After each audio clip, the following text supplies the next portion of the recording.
Welcome everyone to our September 22nd webinar.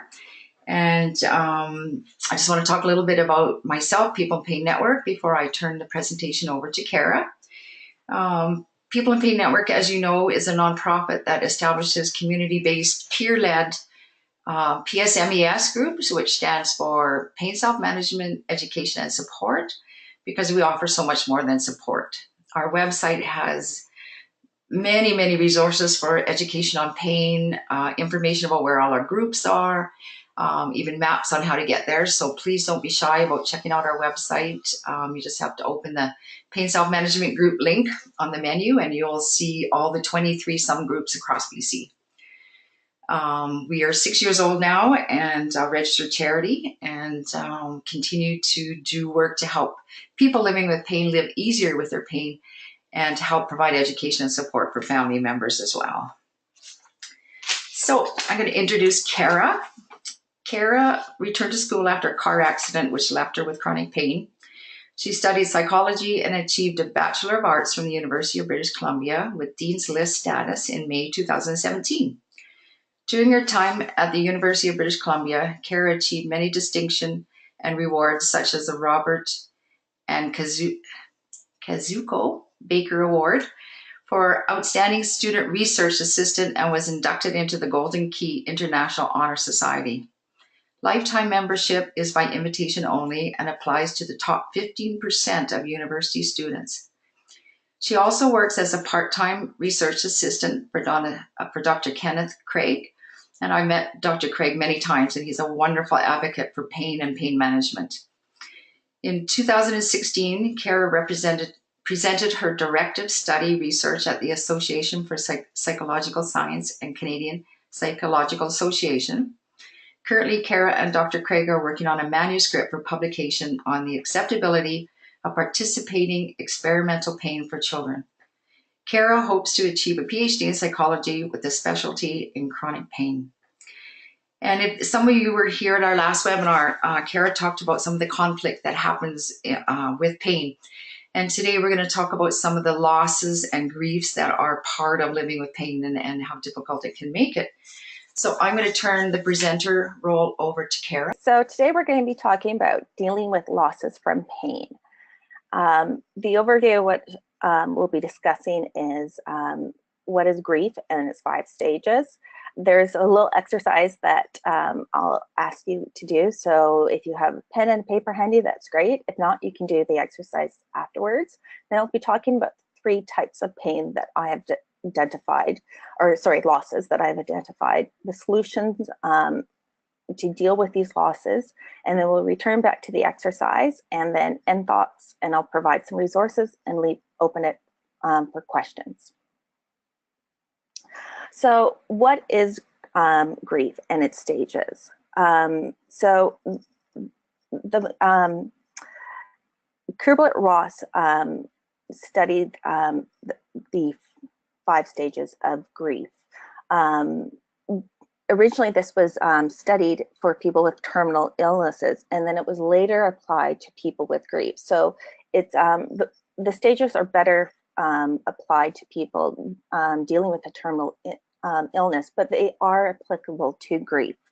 The thing to know is that these stages are not in order. You can go from denial to acceptance, to anger, to bargaining, or back to denial. So you can go through all these stages. You can go through them within a day, within years. And so these stages are something that we may always be experiencing.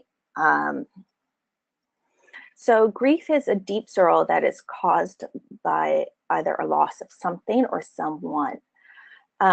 So it's important to know that with these 5 stages that they're interchangeable, and the 5th stage, which is acceptance, is not always achieved, but that is the goal. So denial and isolation is normally the 1st stage. It's a normal reaction to the rationale, to overwhelming feelings. It is a defense mechanism that buffers us from the immediate shock of the loss. Here one tends to block out the world and hide from the facts that are going on. It's a temporary response that carries us through the first waves of emotions. Anger acts as a masking effect for feelings of denial and isolation. As these feelings begin to wear off, the reality of pain reemerges. But we are not necessarily ready to deal with them. These intense emotions are often deflected from our vulnerable core and redirected and expressed as anger. Bargaining is a normal reaction to the feelings of helplessness and vulnerability. Often it's used to reestablish the feeling of gaining control over life. And the depression consists usually of two types. It's the outward reactions such as sadness, tears, worry, and then it's the private expression of the loss. So what we're feeling inside and we may not be sharing to others. And then there's acceptance, which is the willingness to tolerate a difficult situation. And this may be fleeting, and it may come and it may go. I like to offer a 6-stage to this, the 5 stages of grief for dealing with pain. And I call it the grace stage. And this is where we realize that others may not understand what we are going through and may never understand. And it's where we must rise above their hurtful comments or their actions towards us and offer them grace. So we're going to first deal with the exercise. So if you have a piece of paper, you can either take it out and fold it in half. And on one half of it, I want you to write out the qualities of your life before pain and to give a percent value to these and tally them up. So I'm going to give you an example of what it is. So you can either, I'll give you a couple minutes to do this as we're talking, or you can do it while I continue talking other slides or afterwards. So an example is basically we're writing out kind of the qualities in our life that we do throughout the day and give an example. So this is before pain came into our life. So work was roughly 25% of the day. Volunteering was roughly 2% of my day.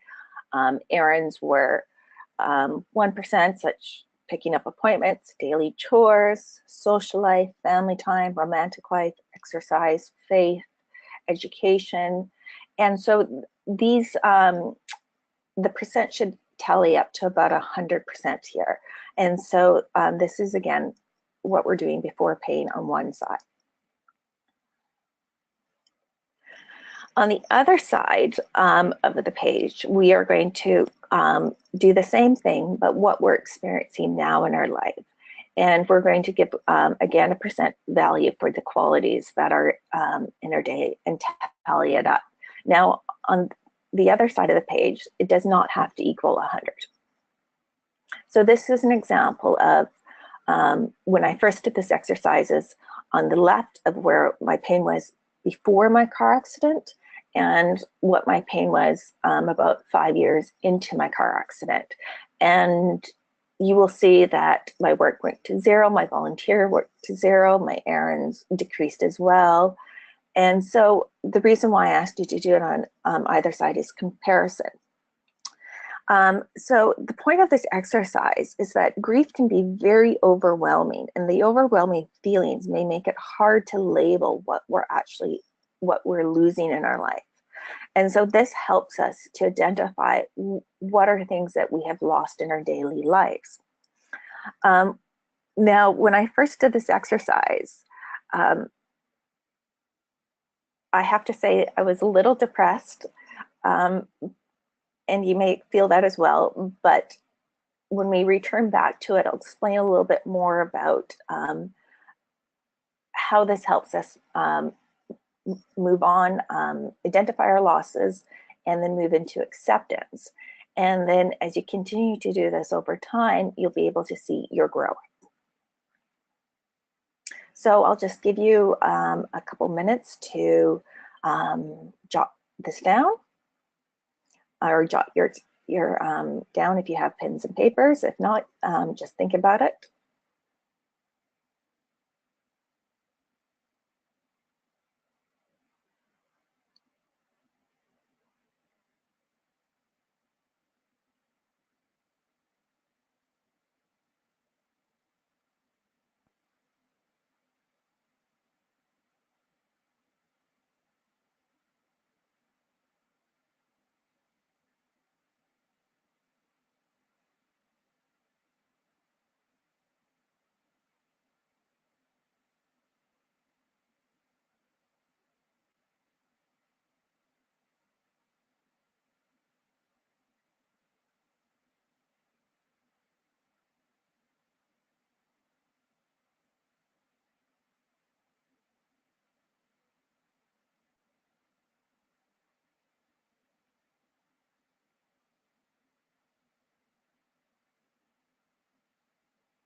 Okay, I'm going to move on. So what are the three types of losses? Again, you can continue working on this as I talk, or you can set it aside to do it afterwards. So the three types of losses I have found that come up with pain are the obvious losses, the subtle losses, and the what if losses. So another tool to help you discover what are these losses is to do a journal each day. And in this journal, you simply write out, what are my daily losses? This is also an excellent exercise to do with grief of a person or of a loved one or an animal, but it also helps with pain. And so it is to identify them so we can accept them and heal and move on. So what are obvious losses? Obvious losses, these are easy to identify. They are dramatic changes in our life. They can be damaging to our soul, and they can lead to depression and or anxiety. They can also influence our pain. They can be dealt with and they can be healed. They can be turned from a negative into a positive. So I'm going to give you some examples of obvious losses. You can come up with your own as well, and you may have ones that are different from mine. Obvious losses from chronic pain. So the inability to work full time, the inability to provide for yourself financially, the inability to maintain your old life financially, the loss of friendships, the loss of social life, the loss of freedom due to being dependent on medication, the loss of freedom to do what you want, the inability to take part in sports, the inability to take care of yourself, such as making dinners, cleaning, doing errands, or providing care for other people. The loss to travel freely. This may be not being able to sit in the airplane. It may be to do with other countries' restrictions on the medications we use. So these are obvious losses. The loss to control your body due to pain or the management of pain. The loss to drive, especially at night, side effects from medications. The loss to study and learn new things. Pain can influence our cognitive processes. The loss of an identity by a work title, the loss of being independent, the loss of your home or living by yourself, the loss of disposable income, the loss of your savings, the loss of sleep, the loss to conserve and express yourself freely, and the loss of confidence. So subtle losses, these are losses that are slight changes in our life, things that may not come up often, or they may come up, they may be something that's new. So these are losses that are harder to identify, therefore they're harder to heal from. These losses can trip us up and they can prevent healing. These losses tend to promote the feeling of anger or a feeling of overwhelmed when they come up. And so feeling overwhelmed or anger are key to identifying them. So some obvious losses or subtle losses, they can be similar to the obvious losses, but they're just slightly subtle. So the loss to process information due to cognitive slowing. So this mean we might be a little bit slower at processing things, and it could lead to feelings of frustrations. The loss to find love, to maintain romantic relationships, or to date, and they may be really subtle things, such as not being able to text somebody back right away, the loss of time due to medical management, the loss to correctly be understood by others, such as your coworkers, your friends, your family, insurance companies, and even the medical field. And these may be just little subtle things that people say or their look that can influence these losses. The loss to educate people clearly on your situation and your needs. The loss to stay on top of things, the loss to function as you did before, but in minor ways, the loss to travel due to countries' views on painkillers, or the ability to get medical insurance. The loss of being busy, the loss to trust others, the loss to trust medical staff. And so these may come out of situations where you felt that you're not being heard by people. The loss to be heard without being judged. The loss to get the right help for you at the moment you need it. The loss of feelings, as you did before, because of the influence of medication. For me, this was something I didn't know. I've had numerous examples with medications. One medication, I was slurring my words and I was completely unaware of it. And it wasn't until somebody asked me if I was drunk that I became aware that this was a side effect. And so there was losses that I had to deal with that. There was also certain pain medications steadily took away how I expressed my feelings, how I felt sadness and joy. And it wasn't until I was coming off these medications that I realized that my feelings were muted and numbed. And so these are little subtle things that you may not notice that other people may notice and not necessarily say to you. And the loss to handle stress as you were able to handle it before. So now we're going to talk about the what if losses. So what if losses tend to be fortune telling losses. They're things that may that have not happened in our life. They are we are predicting these losses as if they're real, as if they're happened, when they really have not.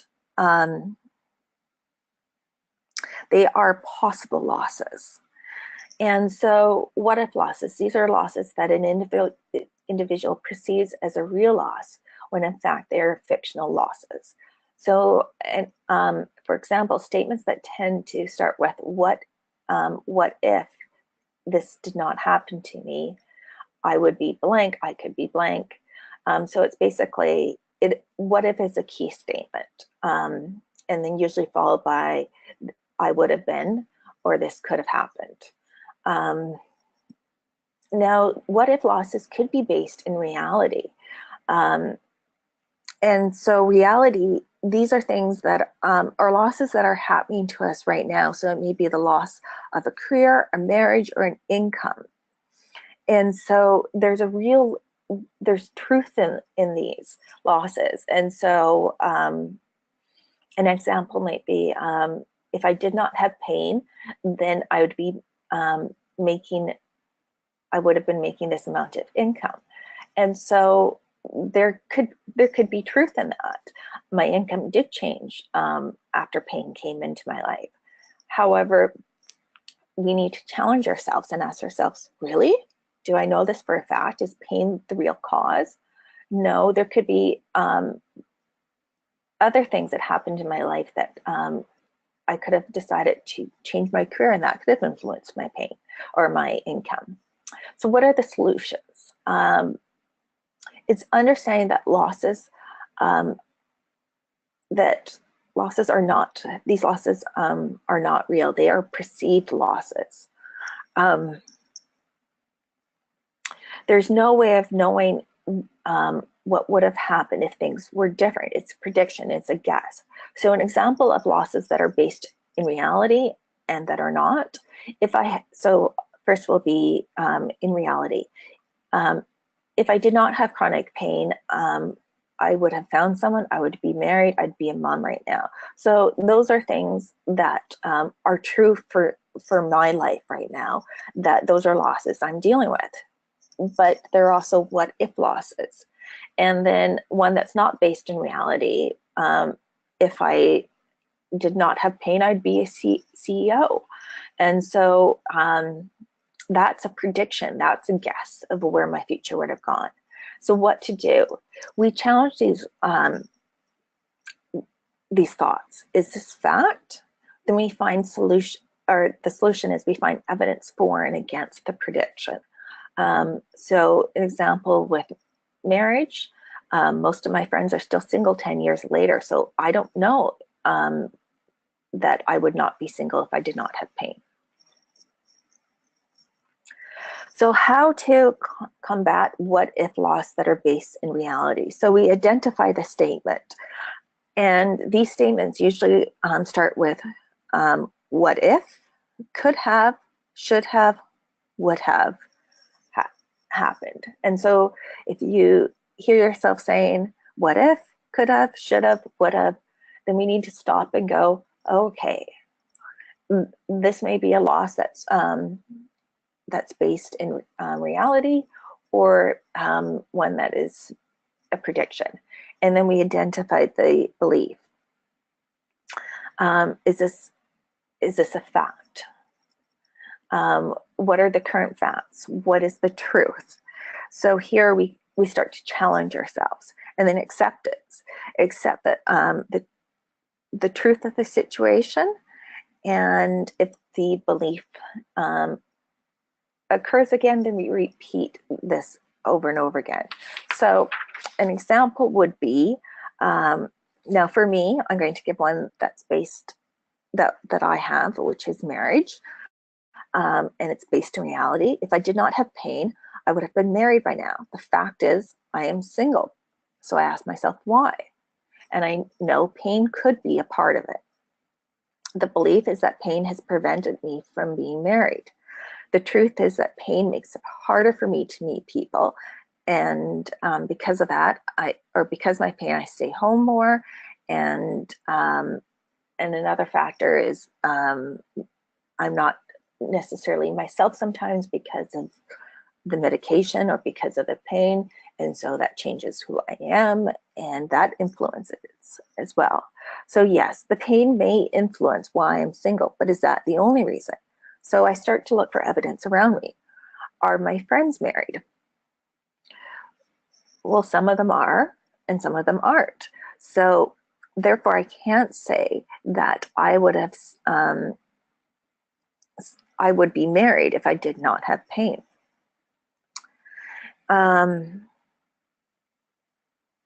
And another way to look at challenging the self is, do I know people that have pain that are married, or that found somebody while they are in pain? And I know people that are, so therefore I can't say that pain has prevented me from this. And so then I have to say, I accept that I am alone for now, and I accept that pain may have been a part of it, but it may other factors may have happened as well. And then I can, at this point, with what if statements based in reality, I can change it. So I can start doing some brainstorming. What are ideas to bring this into my life if I want this?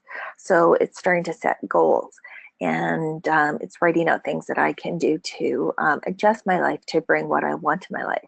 Another example is, if I did not have pain, my spouse would not have left me. The fact is, my spouse did leave me, and pain could have been a factor, but is it the only one? The belief is, pain is the only reason my spouse left me. The truth is, do marriages with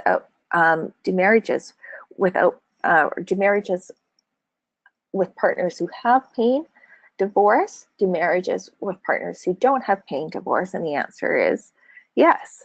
And so I know that people divorce for lots of different reasons. So I don't know if the divorce would have led, if the pain was the sole reason for it. So then I accept that pain is not the only factor, and I need to identify other factors so I can mourn them. And by mourning them, then I can move through this, and I can let it go. So tools to combat what if pains that are not based in reality. So the key here is that we are making predictions of what life should have, could have, or would have been. The goal here is to change the belief and replace it with a belief that is based in reality. And once we replace the belief, we can mourn the prediction, the guess that we've made, and move on and let it go. So again, we identify the statement, we identify the belief, the prediction that we made, the facts for it, so the evidence for and against it, what is the truth, and then we accept it. And then each time it comes up, we repeat this again. So an example would be my pain did not come into my life, I would have been a financial planner. So before my car accident, I worked as a financial assistant. The belief was that pain stopped me from advancing my career in finance. The truth is, prior to pain, I was only assistant. And the prediction is that I would have that without pain, I would have become a financial planner. The truth is, I don't know if that would have been the career choice I would have left. There are chances that I could have stayed as an assistant. There are chances that I could have did a career change, which I did after I learned how to better balance my life with pain in it. And so those are some of the ways of challenging it. I can also look at other people that were assistants.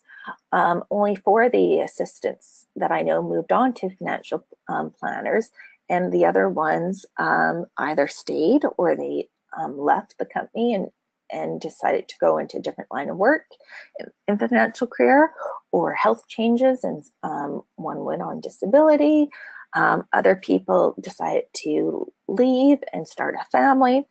And so I know from looking at other people and that there's a possibility that this would have never happened to me. So the outcome is, I do not know that I would have been a financial planner.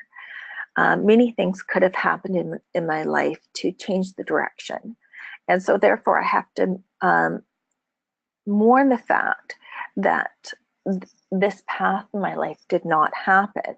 And I replace the belief of the reality that I have new goals and new changes in my life, and things, and I accept that life is always changing and moving on.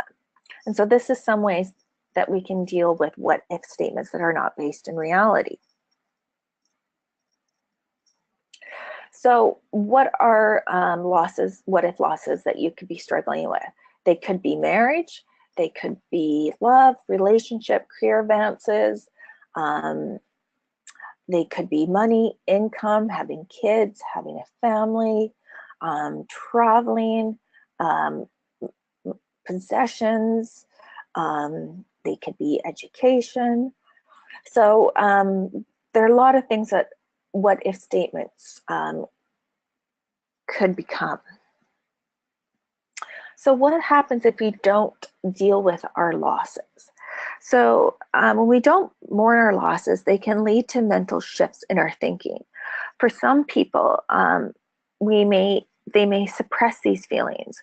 And studies have shown that when we suppress our feelings, they still show up in our body, and they could show up as anxiety or depression. So studies have shown that anxiety and depression are correlated with certain illnesses and body complaints.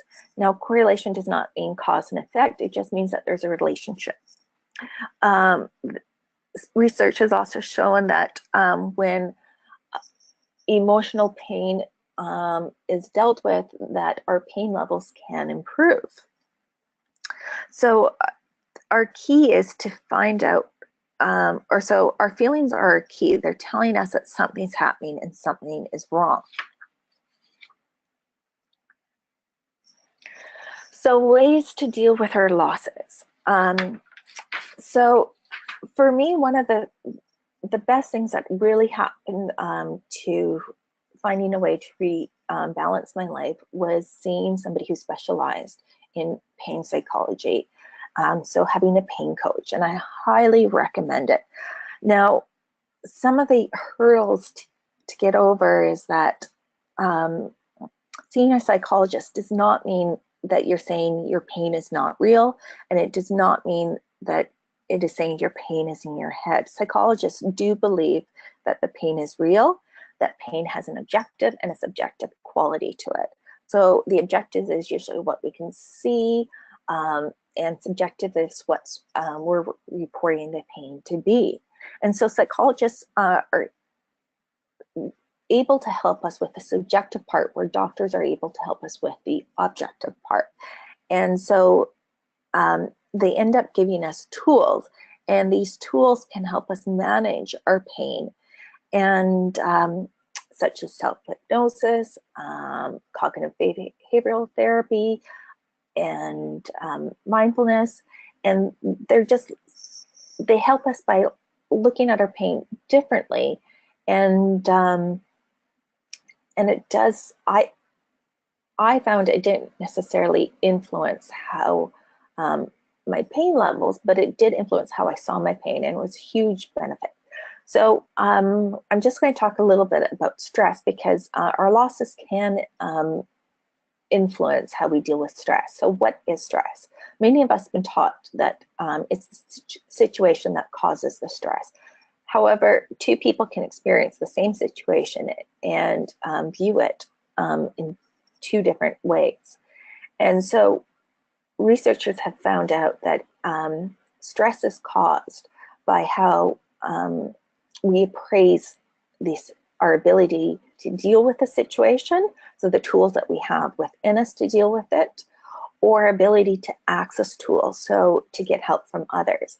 And if we believe that we can't access help, or we don't have the ability within ourselves to deal with a situation, we'll perceive the situation as stressful.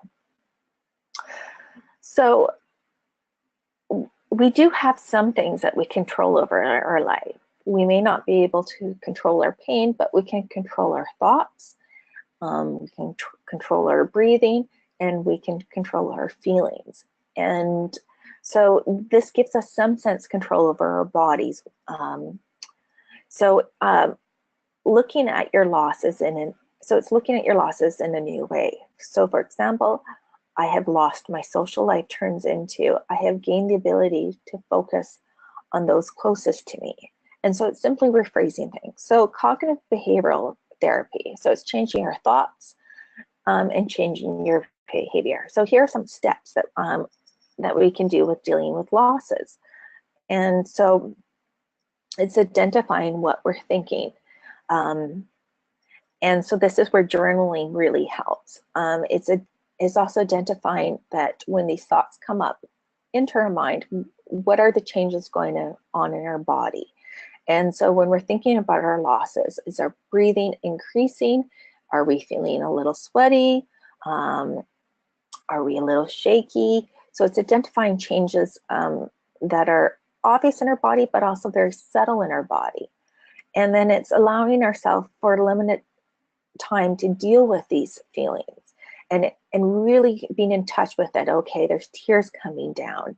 I'm feeling rapid breathing, and we don't want to deny what our losses are. We want to experience it, but we also want to put a time limit on it. And then it's also challenging these losses. Are these real losses, or are they what if losses? Is this a rational belief, or is it not? And so by challenging it, finding evidence for and against, we're able to identify, is this an obvious loss? Is this a subtle loss? Or is this a what if loss? And then it's making a plan, such as rephrasing the negative to turn it into positive. So the brain doesn't really know how to deal with when we state things negative. It deals with things so much better when we state things in a positive way. So for example, if you say that you want to lose weight, we turn that into, I want to be healthy. And then our body actually, and our mind starts doing things to focus on being healthy. And then it's simply, then once we've identified what's going on in our body, allowing to feel it, challenging it, making a plan how we're going to deal with it, then we let it go. Then each time it comes up, we repeat it again. eventually over time, these thoughts become less and less and less when we do these steps. So another way to deal with it is mindfulness-based therapy. So these are two guides to learn mindfulness therapy. Dr. John Kabat-Zinn was the founder of it. And so the book gives you all the steps to how to do it at home. And the meditation guide, the yellow guide, allows you to do the body scans and the yoga exercises within the book. You can also take a course on this, and I'll have this in the resources. So mindfulness-based therapies are a wonderful tool to learn how to gain control over your mind. And you actually are gaining superpowers by doing this. It's really amazing. It's one of the best tools I've learned how to deal with. And these tools are very helpful with dealing with grief, such as the death of a loved one or even losses from pain. The goal in mindfulness is to live without judgment, to be present into the moment. We're not judging here. It's okay that a negative thought comes up. We can either choose to embrace it or we can choose to let it go. And it's learning how to accept things as they are in the moment. And so an example of, for me, where mindfulness really helped, and this was dealing with a loss. Recently, I lost my beloved pet, who was a huge factor in the management of my chronic pain. And it was a sudden death, and it wasn't a pleasant one. And I did have flashbacks for it. And mindfulness allowed me to stay calm and present when these flashbacks came. And I was able to not judge them. And as a result, the flashbacks, which was a normal part of a trauma with the brain learning how to deal with a shock, I was able to let it go. The brain was allowed to heal from it, and over time, by being calm and accepting them, they did disappear. So what is mindfulness based therapy? So it is learning how to be present in the moment via active meditation. So when I first started mindfulness and I started hearing about meditation, I was like, oh no, I don't want to do this. So here at the meditation, you do not have to empty your mind. The goal is not focusing on nothing. There's a lot of meditation in mindfulness that is active meditation. And so it's going for a walk and being absolutely present in the walk and noticing, okay, how is my breath changing? It's noticing how the ground feels on my feet, the wind feels on my skin. It's recognizing the colors in the air, or colors that I'm seeing. It's noticing the smells in the air. And so it's being really present in the moment. And it's accepting things as they are. And so it's not judging things. So when a thought comes, it's simply saying, oh, this is a thought. It's neither accepting the thought or rejecting it. It's just saying, this is a thought. So the thought comes and it goes, and here comes another one. And so you're learning this through meditation, that when thoughts come, you just recognize it. You neither embrace it or you neither inject it or reject it. It just fades. It's learning to surrender. It's learning to accept, but that does not mean giving up hope. So it's simply saying I accept right now that I have pain, but tomorrow things might change, or in the next hour things might change. It's realizing that I have control over things within this moment.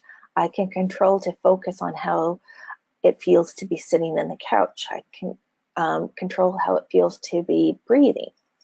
It's learning how to breathe. So if you do yoga breathing teaches you really how to breathe, how to manipulate your breaths, how to control them and influence them.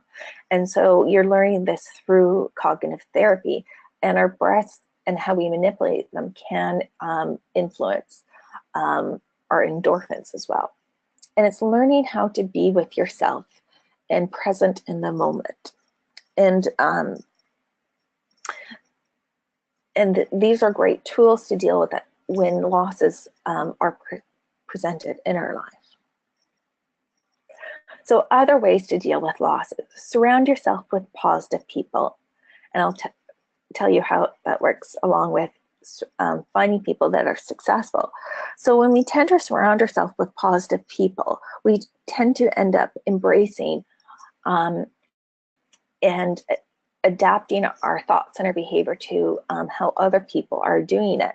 So positive people and successful people, they slowly or subtly rub off on us. They also encourage us or push us to try things that we would not necessarily do. And by seeing somebody who's successful doing stuff, it also encourages us to follow what they're doing as well. So another thing we can do is fake it until we make it. In the resources, I have included a great TED Talk of a woman who ended up having traumatic brain injury, and she was, she was in school, and how she got through and got her PhD in social and health psychology, and how she really felt that she did not belong there, and how she decided to fake it until she make it. And she has done science on this and how it works. And so basically, by deciding that I'm just going to believe this is how I'm going to be, I'm going to feel it as if it's mine, it starts to change our body and change the chemistry and how we look at things. And slowly it starts to produce it in our life. Another way to deal with losses is to be really patient with ourselves. Our brains are plastic, which means that they can be changed and they can be molded, but these changes are slow and subtle.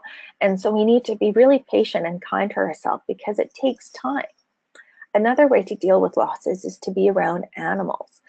Animals have been shown to lower our blood pressure, to relax us. And so they've also encouraged us to get us out and to walk when we're not necessarily feeling well, because they need to go to the bathroom. And so an animal can really help to encourage you, but they can also help relax you and calm you when you're dealing with your losses and learning how to let them go. Another way to deal with your loss is helping others. So when we help other people, even if it's a small thing, such as phoning a friend and asking them how they're doing, or sending a person an email, it allows us to take our mind off ourselves. And then it also allows us to feel good about ourselves and to build confidence. And this can change how we see ourselves and can influence our pain. Staying connected with others also helps, because by connecting with other people, we're building bonds. And another TED Talk that I've included about stress talks about how creating bonds can actually change the hormones in our body, and they can help us deal with our losses and our stresses in life. Prayer and faith has also been shown to have positive influence on our losses. Having hope no matter what. Things might not change today, but they may change tomorrow, can also help us with our losses, and they can help encouraging us. Educating yourself on what else there. This helps us by taking our mind off of what we're doing. We're actively seeking and looking for things to change. That can help us with our losses. Getting psychological help, finding a pain coach. I found this tremendously helpful because it gave me perspective. It was a person looking outside in on my life and was able to see things slightly differently than I was. And it really helped me one, identify the subtle losses in my life, and then it also helped me to see things and to change things and work through these losses. Another thing that's helpful with dealing with losses is praising yourself. I found that when I was doing, like when pain came into my life and I lost a lot of things, I lost a lot of my self-confidence.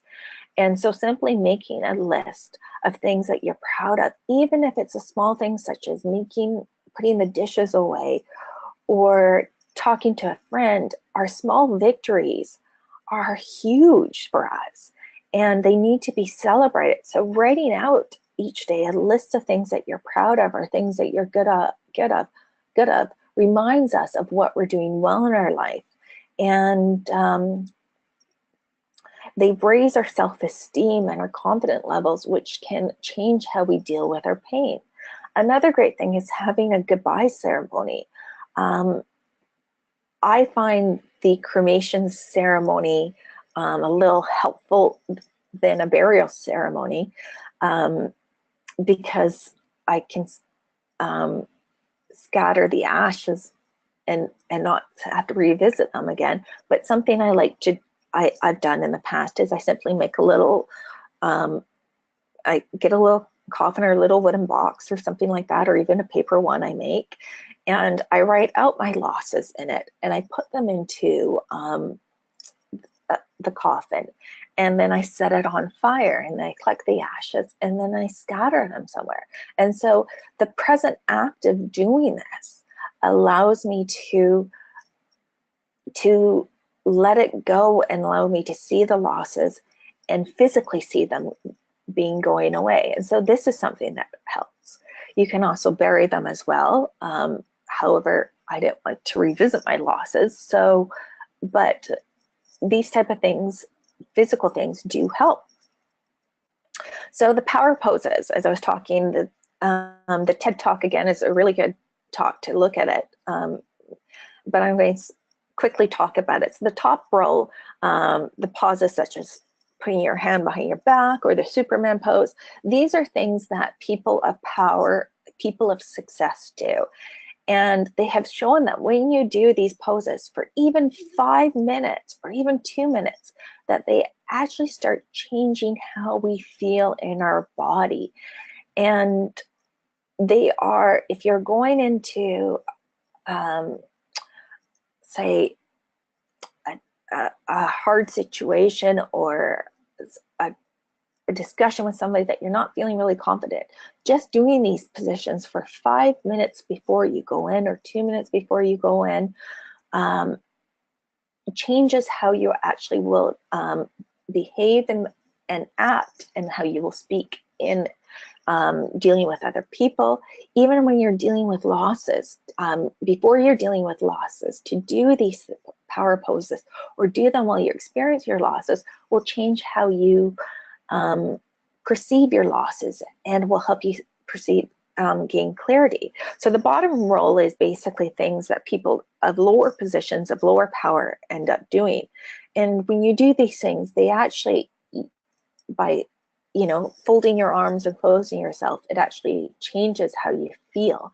And so we tend to do these things when we're dealing with our losses. So sometimes by forcing yourself to change from arms crossed to arms behind your back or the Superman pose can also change how we start seeing our losses.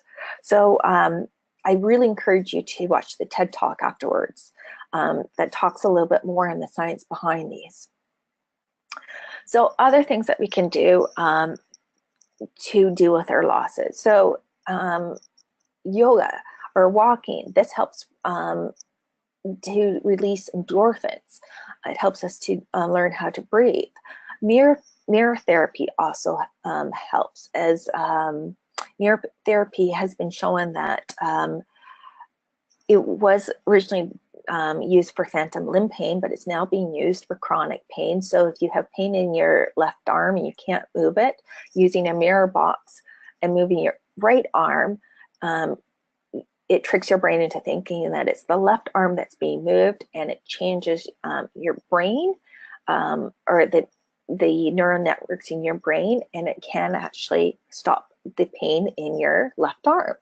visualization works wonders. And a study showed that if you visualize working out, they had people that visualized working out and then people actually going to the gym and doing the exercises.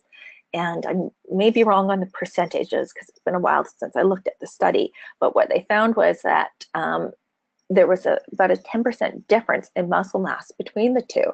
And so people that worked out at the gym gained 30% were people that just visualized doing the workout gained muscle mass by 20%.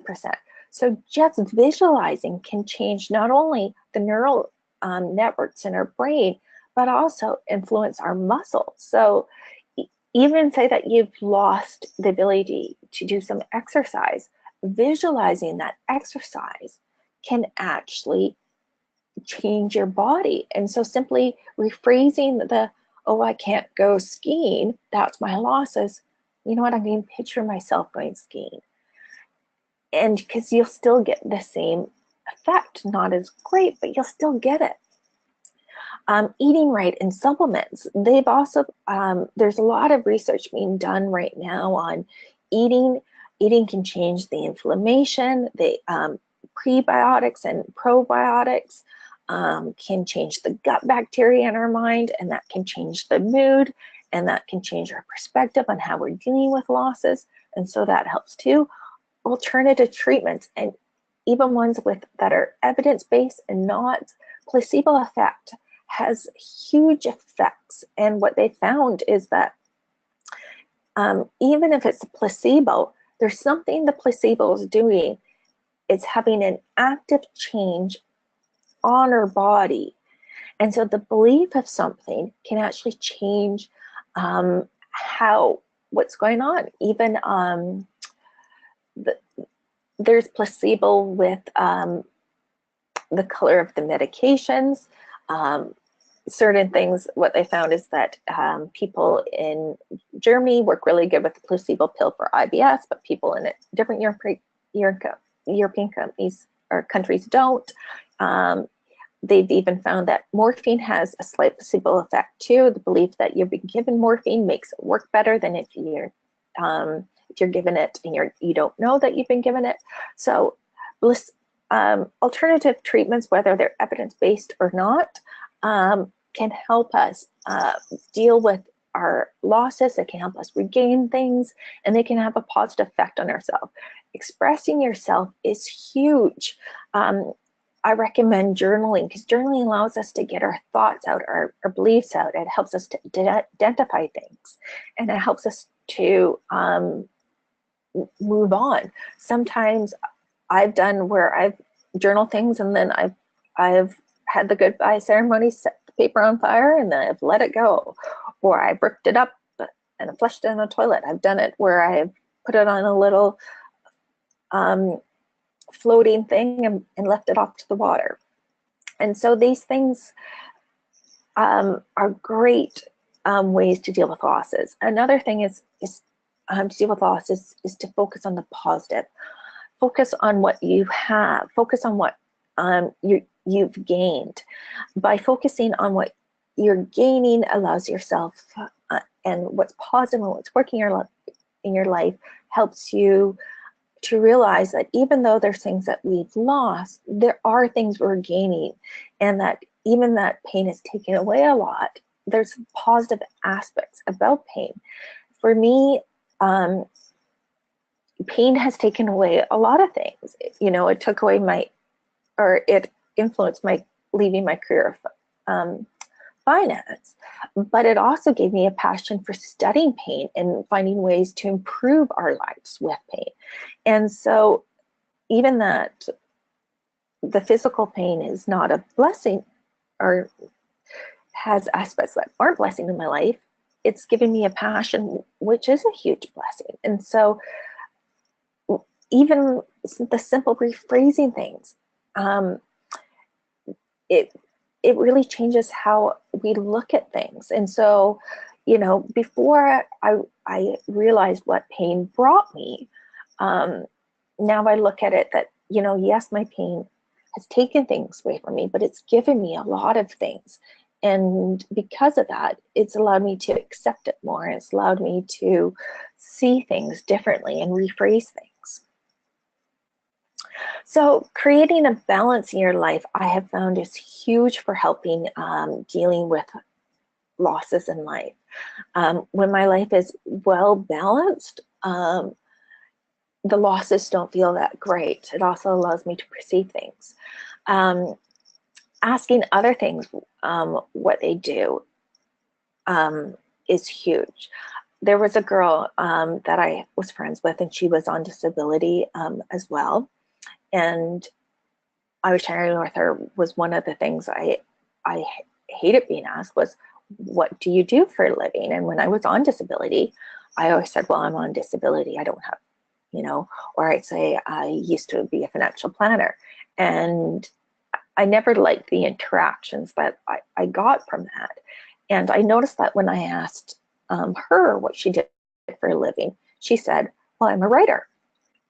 And if people ask, have you been published? She goes, oh, yeah, I've done some writing, but probably things that you haven't seen. And once I got to know her better, I realized that writing was a hobby of hers. And so she took a hobby as her identity. And this was something I did as well. I started to make greeting cards when I was on disability. So when people asked what I did for a living, I said, oh, I make greeting cards and I sell them online or at craft fairs.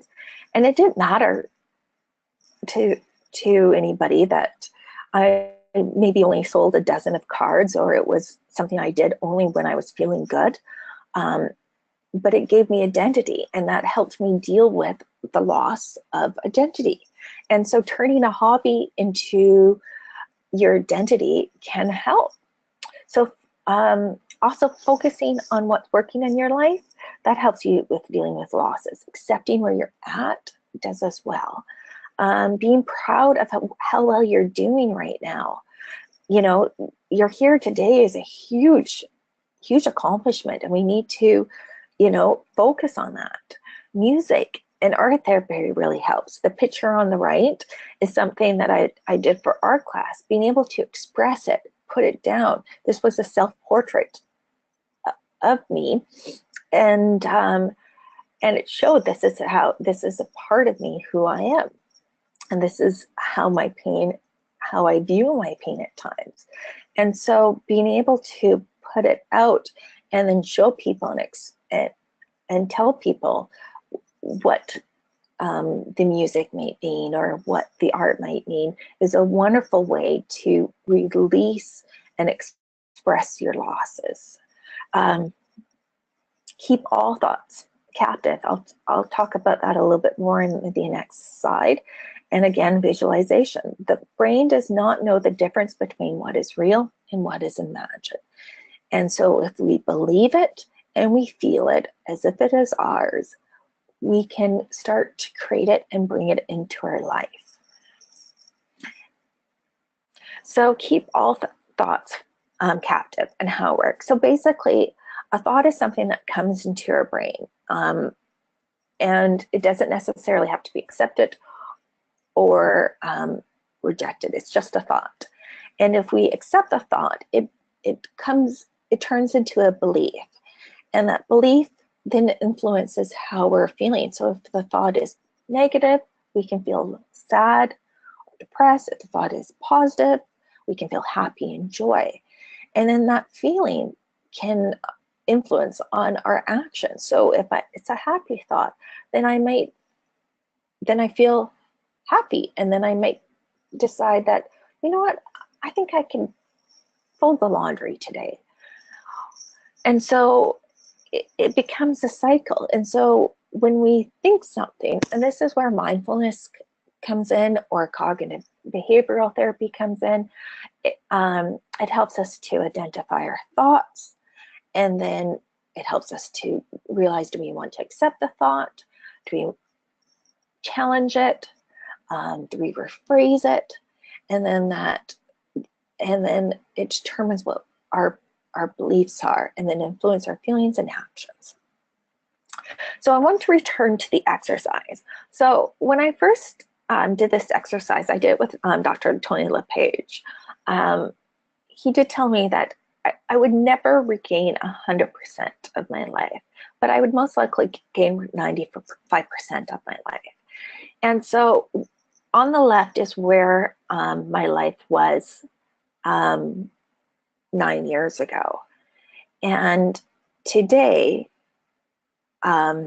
is where my life is now. And so I'm not at 100%, but I'm at 95%.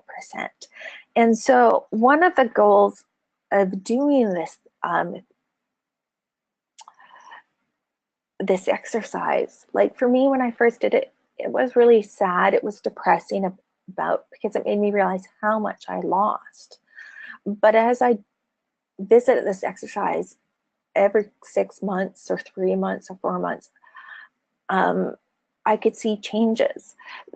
It allowed me to identify areas where there were losses, allowed me to identify areas where I could make changes. And, sometimes I got the changes, I could make plans, and sometimes my plans worked and sometimes they didn't, but it allowed me to slowly move. It allowed me to slowly add things more into my life and get to the point where I was able to do more and more with my life. My life isn't always at 95%, but it is most days it's there. So some end thoughts. What has happened to you sucks, and it's completely unfair, and it's okay to say that. Be proud of yourself. The fact that you're here today looking for answers says a lot about your character. Things take time, but changes will occur and solutions can be found. They may not be found today, but they may come in the future, so never give up hope. Let's try not to compare ourselves to others. We are on our own journey, and our road will look different from others.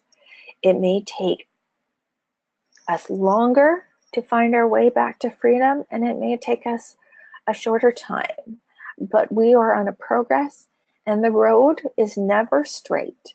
It winds, it sometimes goes backwards and forwards, but we're on a progress, and we're getting there, and that's all what matters. Things are possible if we believe them. If we visualize it, we can see it. So don't deny where you're at, but don't give up hope for things to change. So what you're feeling is normal, and it is okay.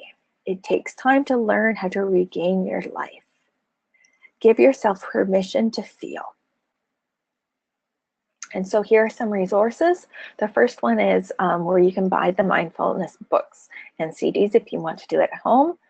The BC link for courses to find where to do it if you want to do the 8-week course in person. And then I've included Kelly's talk on stress. And so this talk looks at basically how our thoughts determine how we view things. So if we view stress as something positive in our life, our body actually acts in a positive way and it reduces inflammation. And then it also talks about why stress is positive and things that we can do to make it even more positive. And then Amy McCuddy's talk on power positions and faking it till you're making it. This talk was one of the most encouraging talks I've experienced in my life. And I have used what she has said over and over again. And although she has a struggle that's very different from ours, she has been a huge encouragement to me. And so I really encourage you to watch these 2 TED Talks. So I'll leave it open to questions. Hi, this is Heather Devine again. I did forget to mention that on your webinar control panel, there's a little triangle that says questions. And if you open that up, you can type in your questions and I'll relay them to Kara. And I also wanted to mention that we did record our session today, so you will be able to watch it again on People in Pain Network's website. And most of you know our website. It's pipain.com. And it will live there in a few days from now when Dick has a chance to upload it. And we'll take any questions that you have over the next 10-15 minutes. And What a great talk this was.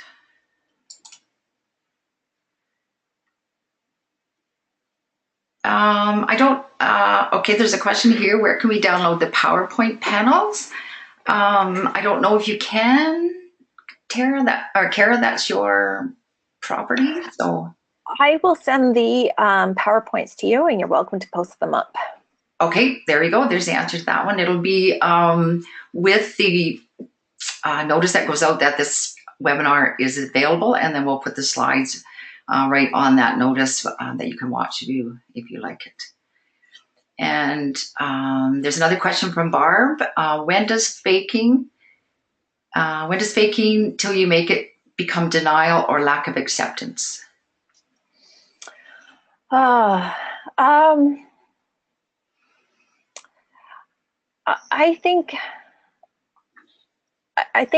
it's separating two different things. I think faking it till you're making it is basically it's a goal you're working towards. It's a goal that we might not achieve, but by simply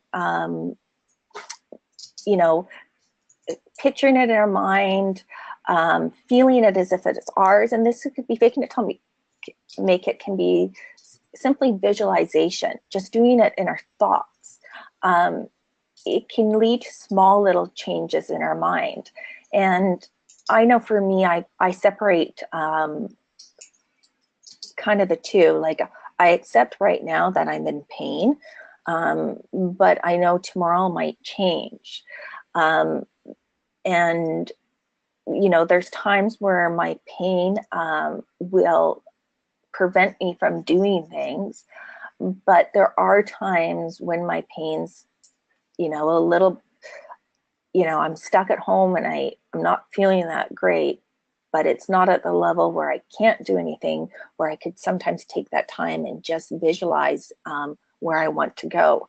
And so I think that as long as you are accepting that right now, this is where I'm at, but this is where I want to go, I think you can have fake it till you make it and acceptance both together. So it's still realizing this is where I'm at, but these are my goals and this is what I'm working towards. The TED Talk talks about it a little bit more. She discusses basically how she went through it with having cognitive problems that really made it impossible for her to get through school, and how she was able to fake it till she made it.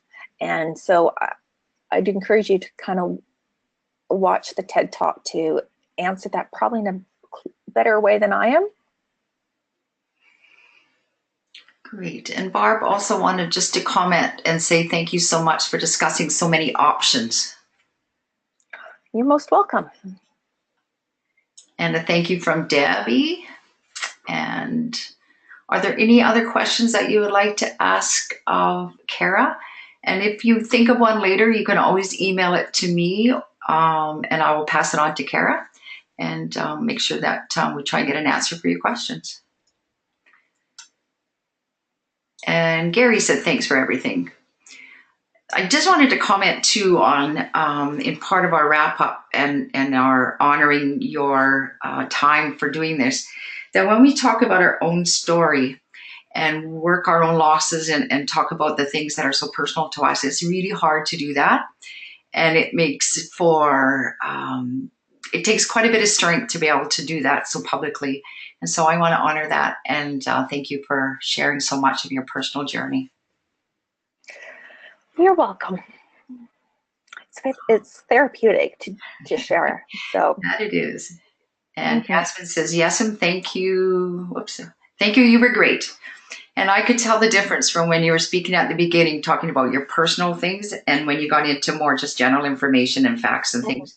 And I just want people to know that I've spoken about my story, and it's really hard to do, and it really makes your heart beat fast and your mouth go dry. So I just wanted to thank you for being brave enough to do that. And thank you all for coming. We had over 32 people online with us today. And I sent a notice saying that an email will go out when this webinar goes up online, and especially to all the people that are attending today. And then the slides will be attached to that. If there's no more questions, well, let me just double check that there aren't any more. Oh, someone here. Oh, someone lost the audio. So thank you. Your talk was excellent. Okay. And a thanks from Larry and a thank you from Terry McKay. Hopefully no one else lost the audio. And I'm just going to wind up our webinar for today. Thank you all for coming and for listening to this very informative and very important information on how we can handle stress and loss in our life when we're living with pain, because there's lots of them.